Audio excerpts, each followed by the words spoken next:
You're listening to Women's Media Center Live with Robin Morgan.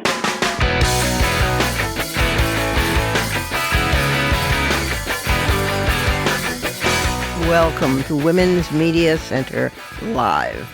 I'm Robin Morgan. And welcome to a new season of Women's Media Center Live, in which I will still be Robin Morgan. I hope you had a decent summer. Now, for myself, while I didn't actually vacate, per se, I did what I love even more. I wrote. I finished a new book of poems, which will probably be out next year, and I'm rather pleased with it. And I finished a prose book. No title yet, although there are candidates. I can tell you that its subtitle is Selected Essays, Short Writings, and Blogs. It's a culling of the best of my journalism, online and off, from 2005 to 2022.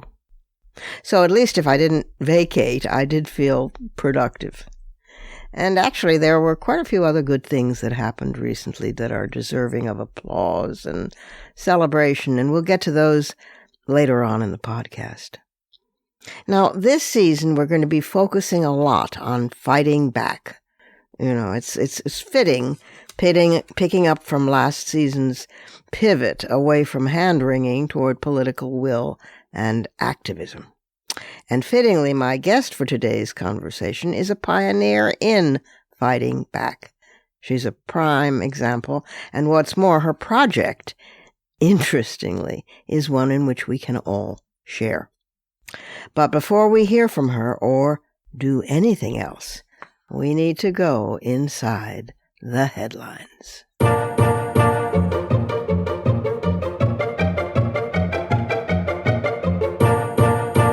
Yes, Queen Elizabeth II of the United Kingdom died after the longest reign in British history, which meant that coverage of the event swept almost everything off all media for days and days, relegating environmental calamities, for example, to afterthoughts, like the entire nation of Pakistan being 2/3 underwater after monsoons and climate change wreaked catastrophic disaster on that country. Our own U.S. summer suffered its own such calamities, with what are now expectable annual fires, ravaging California, floods, Yellowstone Park landslides, and once-in-a-lifetime hurricane activity, which is no longer, once in a lifetime. And, of course, there was the overturning of Roe v. Wade. The good news, and there is some, hold on, is that sleepy old Joe Biden pulled off quite a deal. An entire batch of deals, actually, which accomplished what some people called impossible. After all, he had merely won the White House and flipped the Senate, but now he was confirming Justice Ketanji Brown Jackson as the first black woman to the United States Supreme Court. And he was passing precedent-breaking legislation like the Inflation Reduction Act. Well, however it's named, it delivered the first aggressive climate change laws ever passed in this country, passed clean energy legislation. It also reduced medical and pharmaceutical costs drastically, especially for veterans and for older citizens. It broke a 30-year streak on gun violence with new laws that closed the boyfriend gap, and he signed historic legislation ending forced arbitration of sexual assault and sexual harassment, and protecting survivors and making it safer to report harassment in the workplace. Other triumphs? Well, there are quite a few.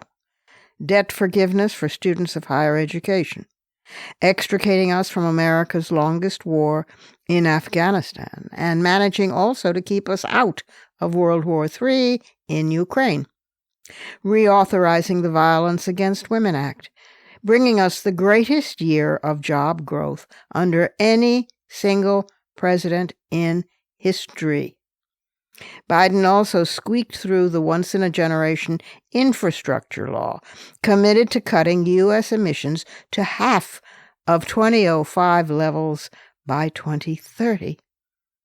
The law also provides billions in funding to repair bridges and roads and to start replacing every single lead pipe in America and upgrade our ports and airports and expand broadband access to everybody. It also includes the largest federal investment in public transit ever and the biggest investment in Amtrak since it was created. Thanks to tax credits in the American Rescue Plan, a record 14.5 million Americans signed up for coverage this year through the ACA, including 5.8 million new customers. The expanded child tax credit led to the largest ever one-year decrease in child poverty in American history. So, demand the conservatives, how do you expect to pay for all this? Well, by establishing a minimum corporate tax to ensure that the wealthiest corporations finally start to pay their fair share and cracking down on billionaire tax cheats. Oh, and by the way, thanks to the Biden-Harris administration, over 3/4 of American adults are fully vaccinated, up from less than 1% before President Biden took office. Now, I'm not an apologist for the administration, but this is not chopped liver, folks. Yes, we lost Roe v. Wade.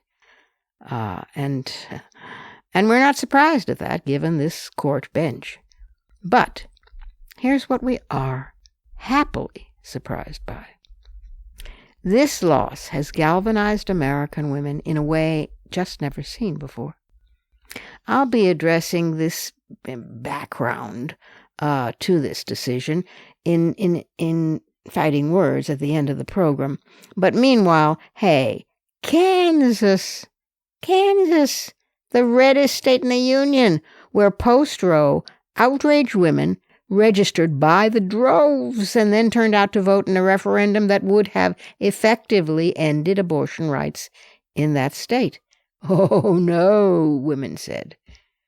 In the first few months of this year, over half of Kansans who registered to vote were men.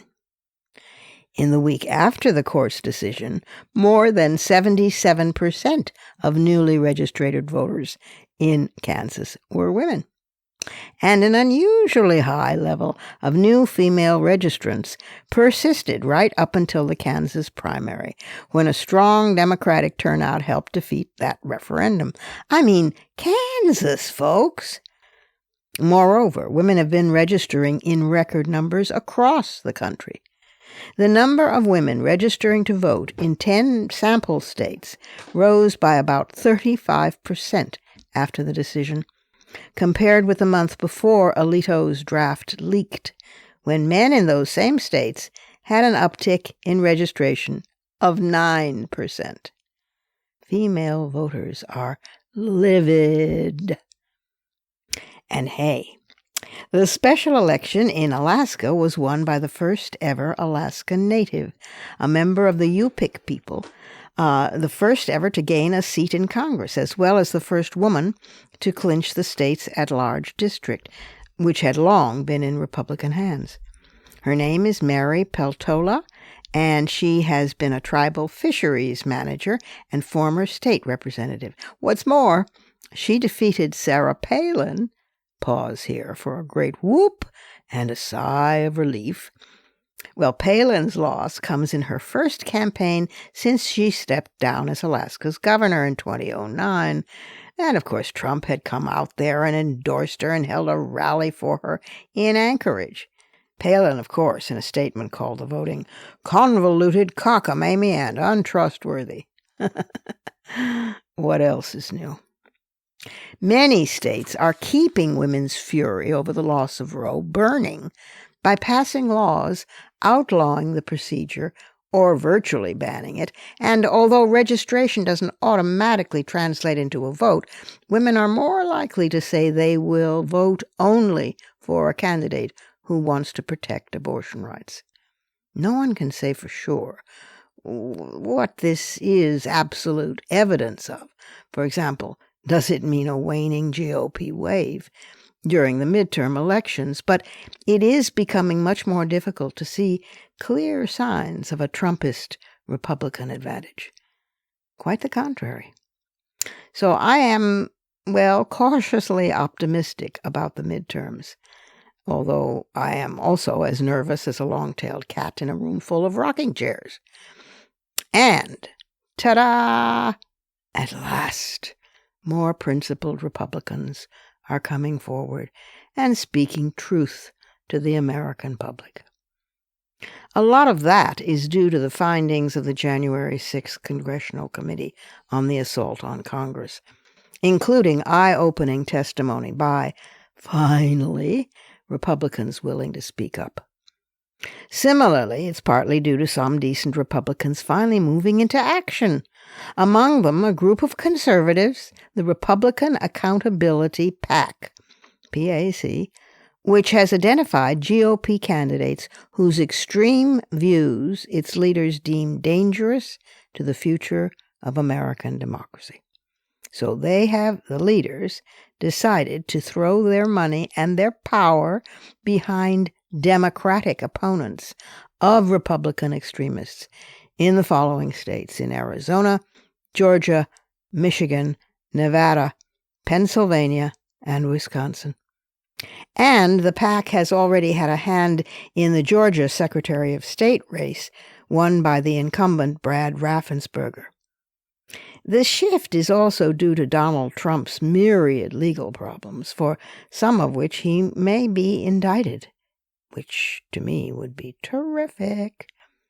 He may have whined his victimized poor me tropes about the legally sanctioned FBI search and seizure of purloined top-secret documents stolen from the White House by him and stashed away illegally and unsecured at his beach club in Florida. And some of his Trumpian followers may even have boo-hooed along with him, but he and they sound more cornered and desperate every day. And so they are. In fact, according to the Securities and Exchange Commission filings from Digital World Acquisition, which is the company planning to take Trump's startup, the Trump Media and Technology Group, public, there's quite a bit of bad Trump news.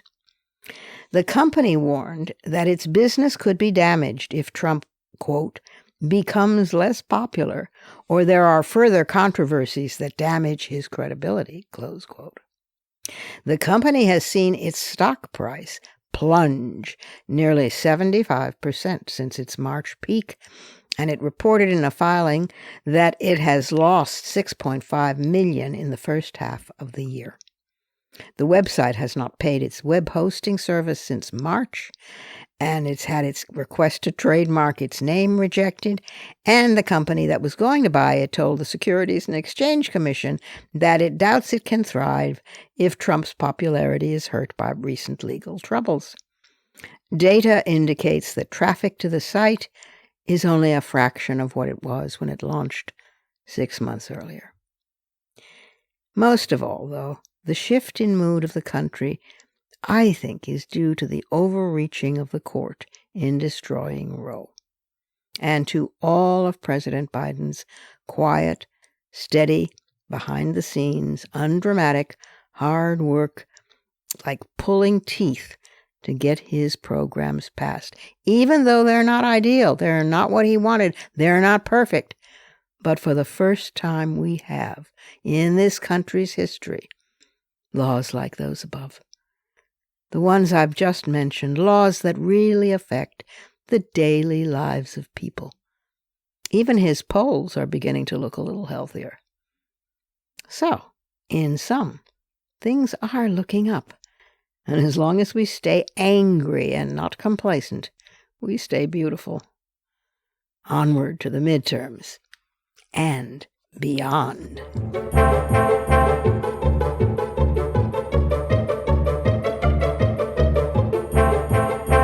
We have to take a short break, but I'll be back directly with my special guest for today, Claire Atkins. and Check My Ads, her group. Tell you all about it in just a moment, so don't go away.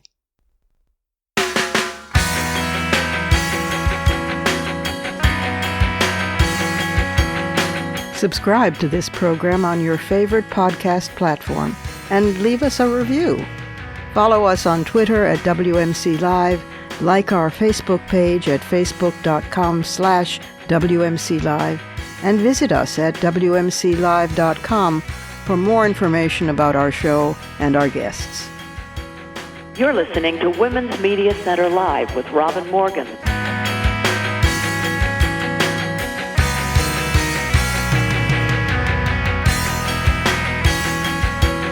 My guest for today's conversation is Claire Atkin. She is the co-founder, together with Nandini Jami, of Check My Ads, that's ADS, Check My Ads Institute.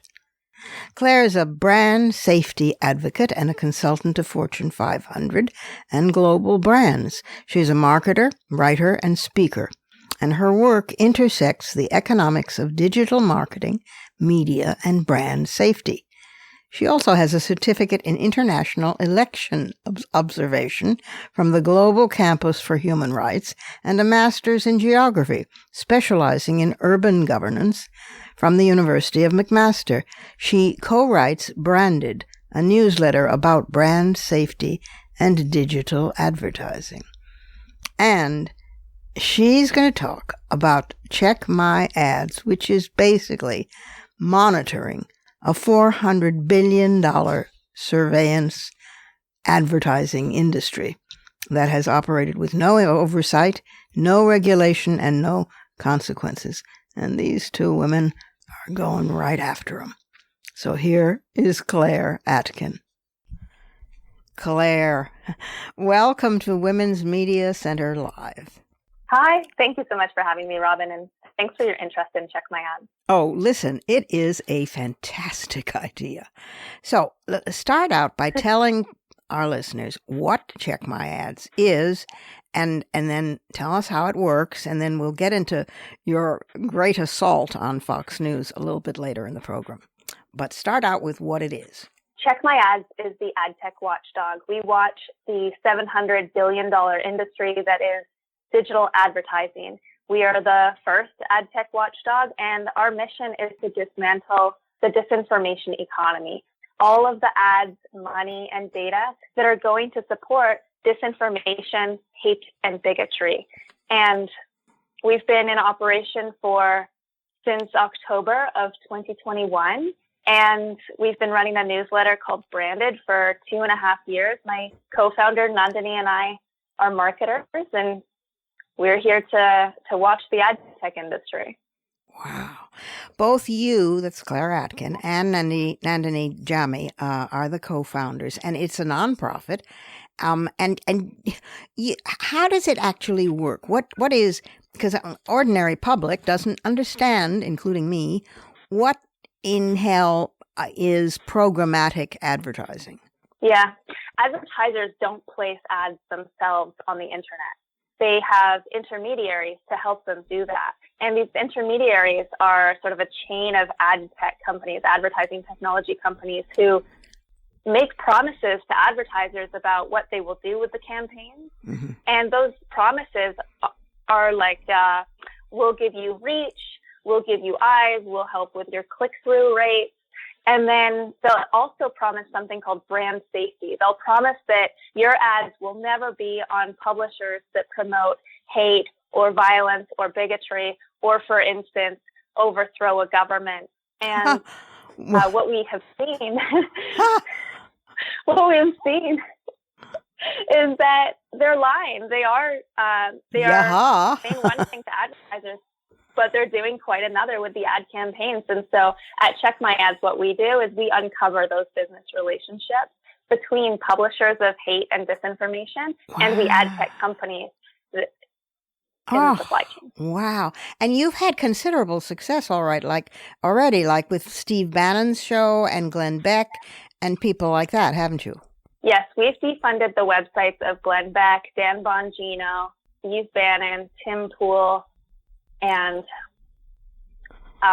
who was the other one? Charlie Kirk, if I haven't said that. He's like a millennial white nationalist. He sent 80 buses to the insurrection. He was getting ads through a company called Playwire until we launched a campaign to defund the insurrectionists earlier this year. Wow. Yeah. I mean, look, if they've already funded, I mean, this is mind-boggling because, if they've already signed statements saying that they won't fund or accept monies for funders of insurrection, overthrowing the government, all of that, then how can they just turn around and do this? Is it that they don't know, the marketers themselves don't know, or the brands themselves don't know? How can they be so naive? A lot of the time, and I mean most of the time, advertisers don't know where their ads are going. And we're trying to change that. It's why our organization is called Check My Ads. The call to action, rather, is in the title. We're asking advertisers, you need to look at what these ad tech companies are doing, because they're telling you one thing and they're going and doing quite another. And we know the consequences of that. We're talking about the rise in hate crime, the rise in white militia movement, and of course, the insurrection itself and the general undermining of American democracy. God, yeah. I mean, this is so hopeful and encouraging. Why I was drawn to it is that you're not wringing your hands. You're not complaining to friends. Isn't it awful? Blah, blah, blah. You're doing something about it. And it's not simply a boycott either.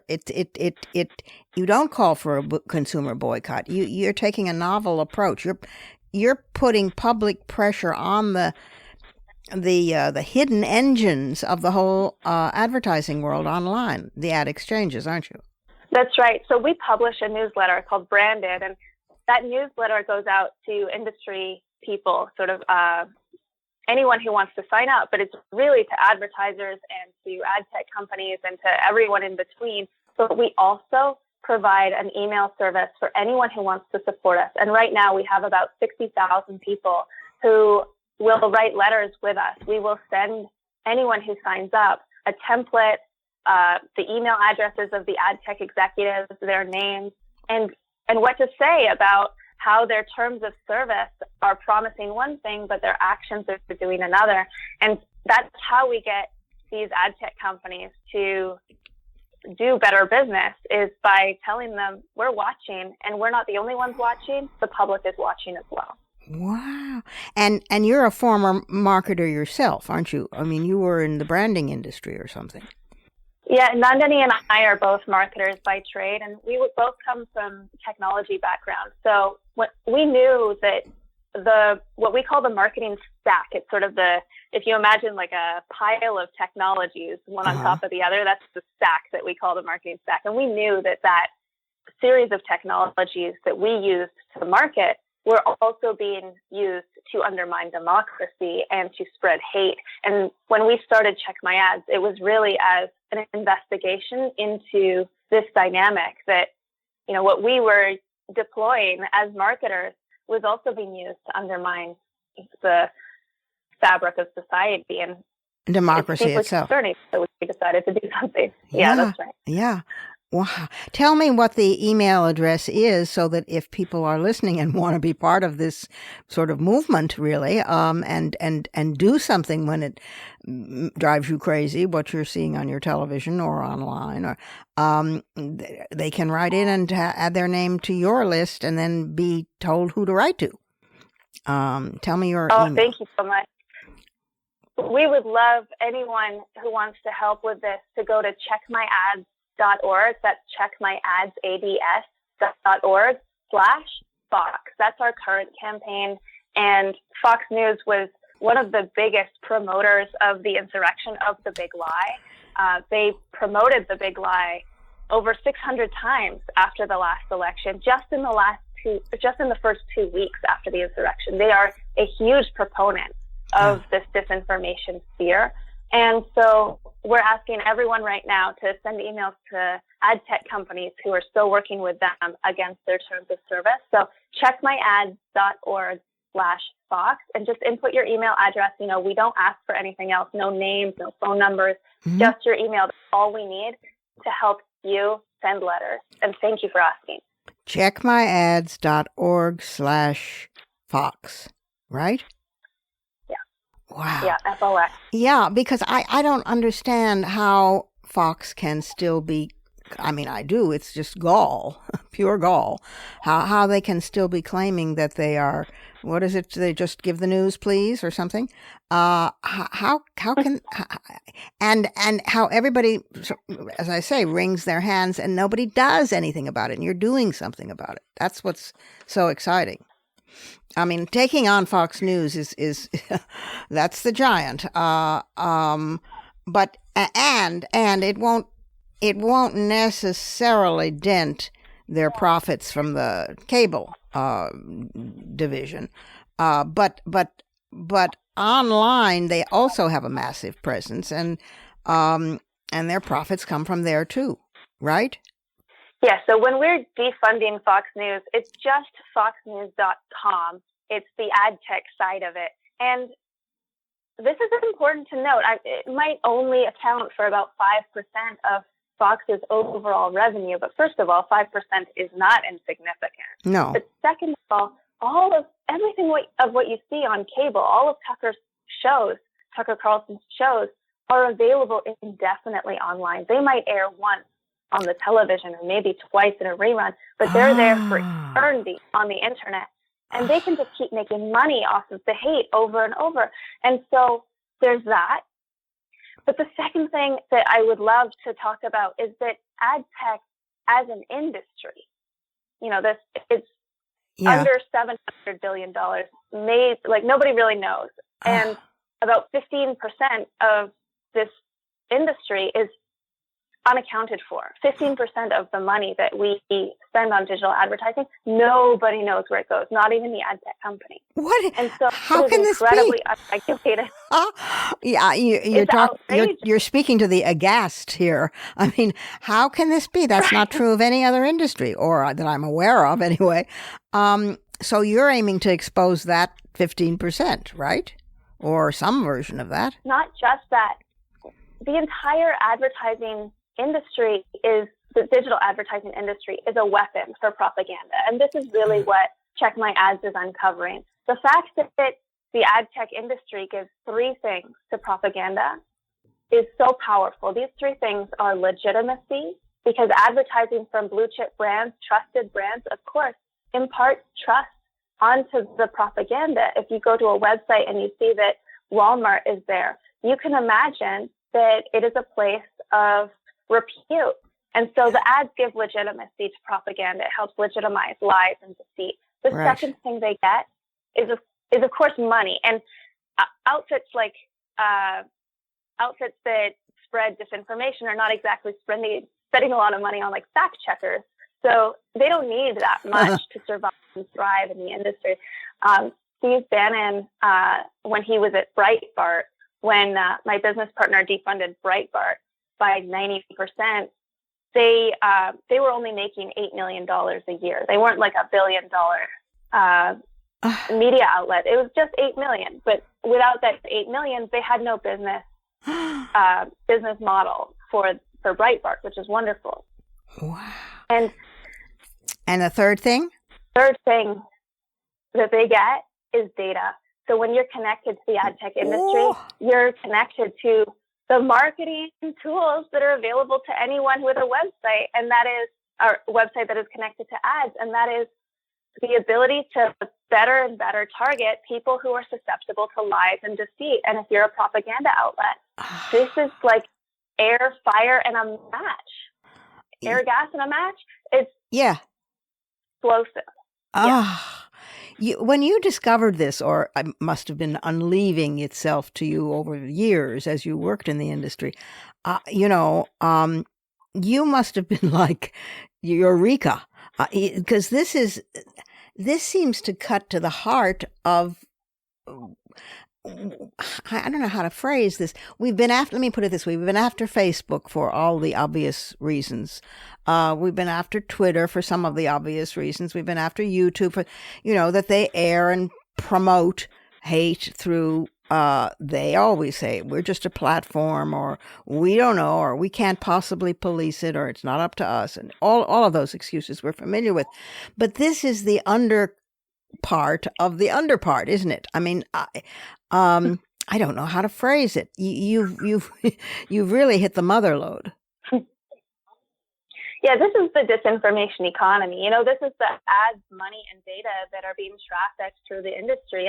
Facebook is a proponent of disinformation. It is an important place to focus on when we are tackling the problem of disinformation.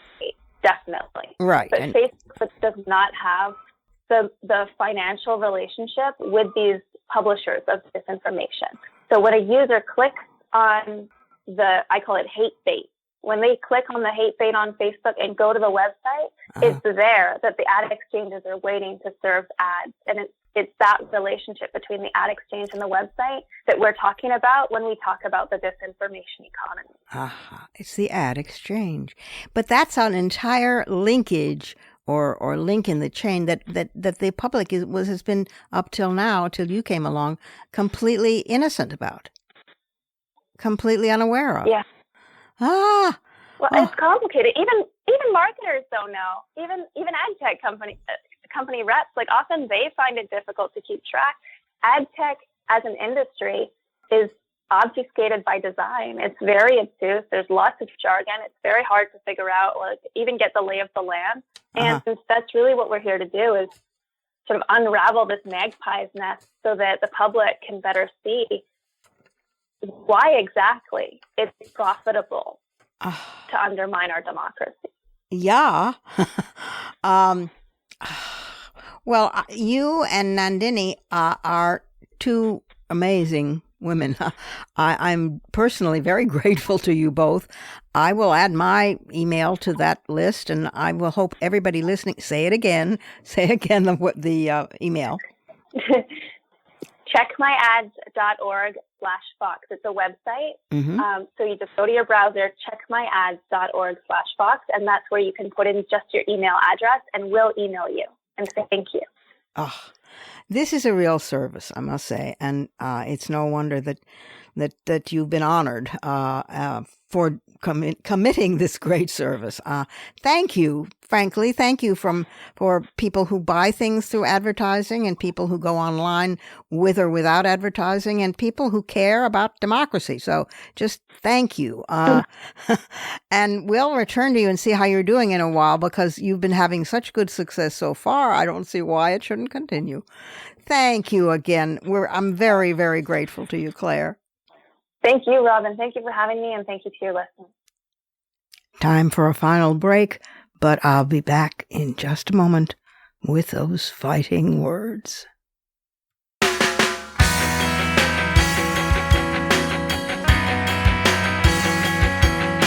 The Women's Media Center, founded in 2005 by Jane Fonda, Gloria Steinem, and myself, is a progressive, nonpartisan, nonprofit organization working to make women visible and powerful in media.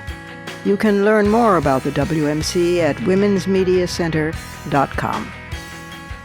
You're listening to Women's Media Center Live with Robin Morgan.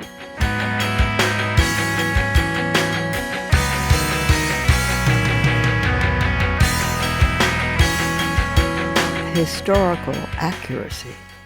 Those are fighting words.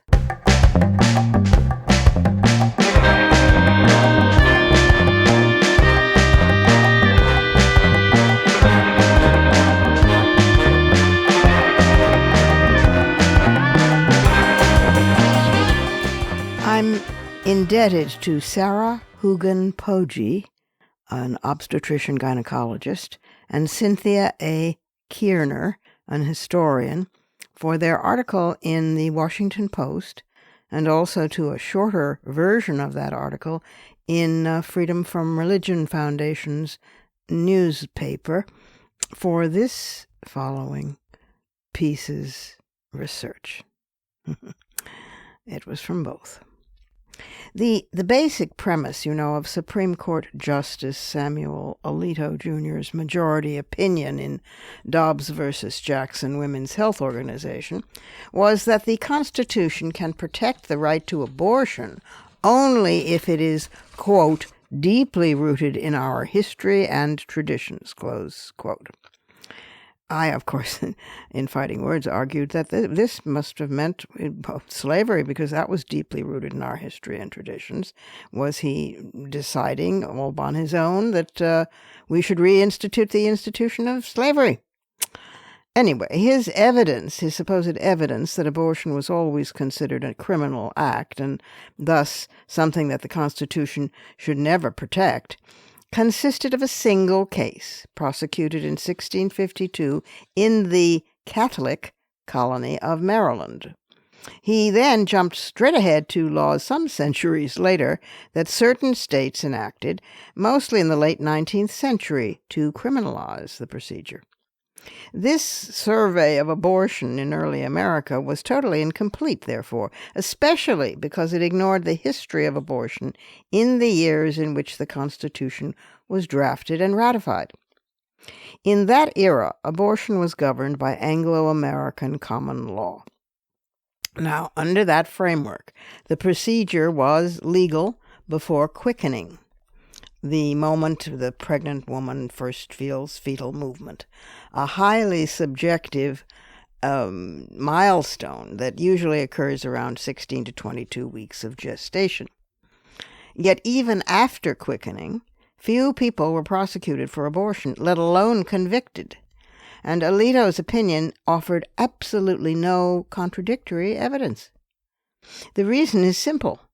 In the early republic, abortion was a private matter. It was not a cause for public concern, nor was it considered a criminal act. In fact, contrary to Alito's assertion in Dobbs, 3 founders of the country, all from Virginia, Thomas Jefferson, Patrick Henry, and John Marshall, did not seek charges in a sensational court case from the era in which clear evidence of an abortion was discovered. Okay, here's the real story. In 1792, unwed 18-year-old Nancy Randolph, who was a relative of Jefferson's, was impregnated by her 22-year-old brother-in-law and cousin, Richard Randolph. Nancy lived with Richard and with his wife, who was her sister, Judith, at their Cumberland County plantation in Virginia, which was fittingly named Bizarre. Really, truly, that was its name.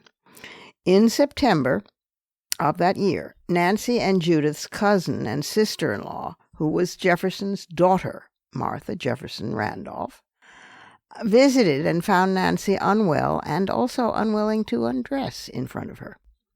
Martha believed Nancy was pregnant and recommended gum of guaiacum, an herb known to treat so-called menstrual obstruction, which was a euphemism for pregnancy. On her return home, Martha sent the herb to Nancy and said in her letter straight out that it could produce an abortion. Quote, produce an abortion, close quote. 2 weeks later, Richard, Judith, and Nancy visited the home of their other cousins, Randolph and Mary Randolph Harrison. All the Randolphs were intermarried with the Jeffersons. It was a whole, Nancy appeared ill, and she retired to bed early, awakening with a scream in the middle of the night. And the next morning, her bedclothes were bloody, and Randolph Harrison saw blood on the stairs and noted her considerable paleness and a, quote, disagreeable odor, close quote. Now, when an enslaved man found what appeared to be a white fetus on a woodpile, rumors spread through the community of enslaved people to whites of all classes quickly, and soon reached Philadelphia, where Jefferson himself expressed sympathy for the formerly impregnated Nancy in a letter to his daughter Martha, declaring, quote, I see guilt but in one person and not in her. Period, close quote. Clearly, he meant the blame was to be assigned to the man who impregnated her, to Richard, who was also a relative or member of Jefferson's. Now, many among the general public believed that Richard had impregnated his sister-in-law, which, by the way, was incest under Virginia law, and also believed that he had murdered a living infant. His honor and his life were at risk. Richard asserted his innocence in a letter to the newspaper, but his public statement had little effect, and when facing mounting pressure, he surrendered to the county sheriff and was charged with feloniously murdering a child delivered of the body of Nancy Randolph or being accessory to the same. And the letter is in the cache of letters at Monticello. Medically, 5 pieces of evidence suggest that what happened was not the murder of a living child, but rather a deliberate second trimester abortion. First of all, Nancy had an abortifacient. That's guaiacum. Second, witnesses reported her enlarged abdomen, though not a full-term pregnancy. Third, her brief cries were more consistent with latent labor than active labor. In latent labor, the cervix dilates to 4 to 6 centimeters, sufficient only for passage of a 1 to 2 pound fetus. At full terms, hours of painful labor actively follow to achieve 10 centimeter dilation. Fourth, no one reported a baby's cry, suggesting pre-viability outside the womb was not present. Finally, Nancy later delivered a son at term, indicating she had no risk factors for second trimester miscarriage, such as uterine or cervical anomalies. And together, the evidence all supports the conclusion that she had ingested herbs to induce a second trimester abortion, and that her effort had been successful. Well, in April 1793, Richard appeared before a tribunal of county judges who weighed the merits of serious criminal charges to decide whether they should be adjudicated in a higher court, something like an inquest or an indictment. Few defendants in the 1790s had legal counsel, but Richard and his stepfather assembled quite a team. Patrick Henry, a charismatic litigator and former governor, famous for his "give me liberty or give me death" speech. Marshall, a rising star and the future Supreme Court Chief Justice. And William Campbell, the U.S. Attorney for Virginia. The evidence overwhelmingly demonstrated that Nancy's pregnancy ended that night at the Harrisons' home. Marshall recorded Martha Randolph's testimony. Remember, she was Jefferson's own daughter. He recorded her testimony that Nancy had been pregnant and that she, Martha, had delivered the herb, noting that the gum of guaiacum was, quote, designed for producing an abortion. But Marshall did not describe this as a crime. No effort seems to have been made to determine whether the pregnancy had reached the stage of quickening, and the 3 very impressive attorneys engineered Richard's release. This was not surprising in the time, but what was remarkable and relevant to today's debates is that evidence of an intended abortion deliberately were discovered in an unwed, unpropertied woman and were not fully investigated or even acted upon. Nancy would later admit that she had been pregnant, yet neither she nor her accomplice, Jefferson's daughter Martha, were ever charged. Abortion was later criminalized in Virginia and across other states in the 19th century. The more historically accurate conclusion is Justice Harry A. Blackmun's majority opinion in Roe v. Wade in 1973 that, quote, at the time of the adoption of our Constitution and throughout the majority of the 19th century, abortion was viewed with less disfavor than under most American statutes currently in effect. Phrasing it another way, a woman enjoyed a substantially broader right to terminate a pregnancy than she does in most states today, period, close quote. Although Marshall's notes on Commonwealth versus Randolph are extensive, this particular episode is poorly documented in the county court records, so no formal case law was generated. Oh, what a pity. But regardless of that, the episode begs examination, since it involved key founders who occupied vastly different positions on the political spectrum, both nationally and in Virginia. The Federalist, that's Marshall, who, remember, went on to be a Chief Justice, was a strong believer in national government and in the sanctity of the law. Jefferson mostly supported a decentralized system, and was accused at least of being an anarchist because of his individual liberty stands. And Patrick Henry was a conservative religionist and a populist. Yet all three agreed that abortion was a private matter, not a criminal act worthy of further investigation and prosecution. In a remarkable coda, Nancy went on to marry Gouverneur Morris of New York, an influential signer of the Constitution, who was well aware of her backstory.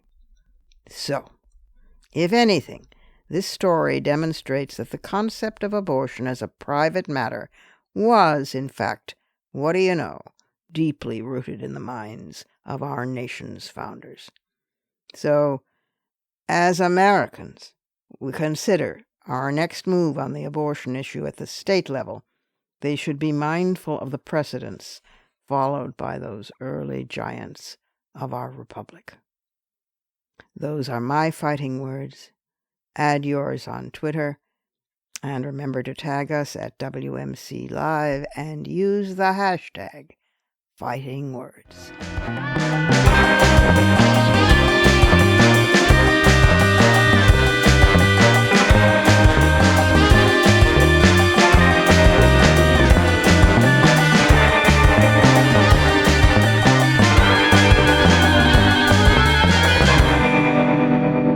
And that's our show for this week.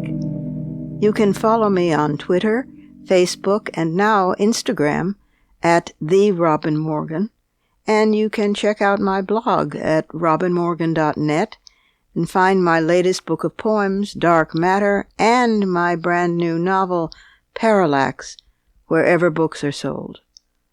Opinions expressed on this program do not necessarily represent the Women's Media Center. Here's the family for Women's Media Center Live.